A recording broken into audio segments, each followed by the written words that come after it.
మీకు జిలేబీ అంటే ఇష్టం అంటే తప్పకుండా కామెంట్స్లో తెలపండి. తెనాలి అనగానే గుర్తొచ్చేది ముందు జిలేబీయేనండి.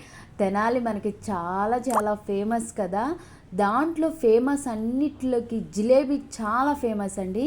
సత్యనారాయణ టాకీస్ అని ఉండిద్ది. ఆ సత్యనారాయణ టాకీస్లో ఈ జిలేబీ అయితే చాలా చాలా చాలా అంటే చాలా ఫేమస్.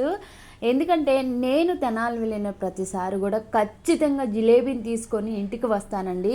మా ఇంట్లో అయితే జిలేబీ చాలా ఇష్టంగా తీసుకుంటారు. ఈసారి నాకు టైం లేక మార్కెట్ దగ్గర ఉన్న ఒక షాప్లోనైతే నేను జిలేబీ పట్టుకొచ్చానండి.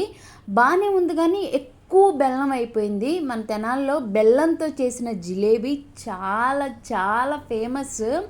ఆ జిలేబీ తింటే ఒక్కసారి అస్సలు మర్చిపోరండి. అంత బాగుండిద్ది, అంత టేస్టీగా ఉండిద్ది.